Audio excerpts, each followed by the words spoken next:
إلهي واسع الكرم. আসসালামু আলাইকুম ওয়া রাহমাতুল্লাহ।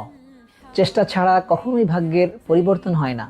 আল্লাহ সুবহানাহু ওয়া তাআলা বলছেন, আমি ততক্ষণ পর্যন্ত একজন মানুষ অথবা কোনো জাতির ভাগ্য পরিবর্তন করি না যতক্ষণ পর্যন্ত সেই মানুষ বা তারা ভাগ্য পরিবর্তনের জন্য নিজে সচেষ্ট না হয়।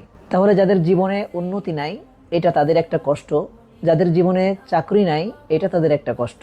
যাদের জীবনে ব্যবসায় কোনো বরকত নাই, এটা তাদের একটা কষ্ট।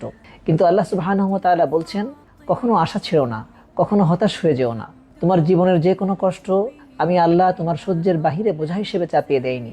তার মানে আল্লাহ আপনার জীবনে যে পরীক্ষা দিয়েছেন, এটা আপনার সহ্যের বাহিরে নয়। এটা সহ্য করার ক্ষমতা আল্লাহ আপনাকে অবশ্যই দিয়েছেন। তাকদীর এটা কখনো পরিবর্তন হয় না, কিন্তু দোয়া এমন এক জিনিস যার দ্বারা মানুষ তার ভাগ্যকে পরিবর্তন করতে পারে। দোয়া এমন এক পাওয়ারফুল জিনিস যেটা ভাগ্যকে চেঞ্জ করে দেয়। এটা ভাগ্যের চাকা ঘুরিয়ে দেয়।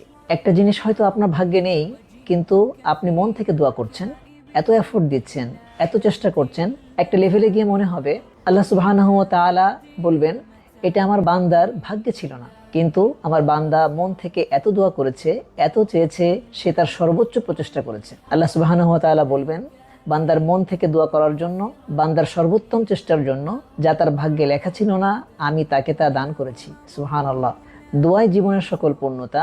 এটা এমন একটি ইবুক যেটা প্রত্যেক মুসলমানের জন্য, প্রতিটি মুসলিম পরিবারের জন্য, আপনার সুস্থতার জন্য, আপনার রিজিকের বারাকাতের জন্য, অর্থাৎ দৈনন্দিন প্রতিটি মুহূর্তের জন্য খুবই দরকার। এক নজরে উমরা হজ ইবুকটির সাথে দোয়াই জীবনের সকল পূর্ণতা ইবুকটি আপনাদেরকে গিফট হিসেবে দেওয়া হচ্ছে। তাই দেরি না করে এখনই অসাধারণ এই ইবুকটিও সংগ্রহ করতে নিচের অর্ডার নাও বাটনে ক্লিক করুন। ধন্যবাদ।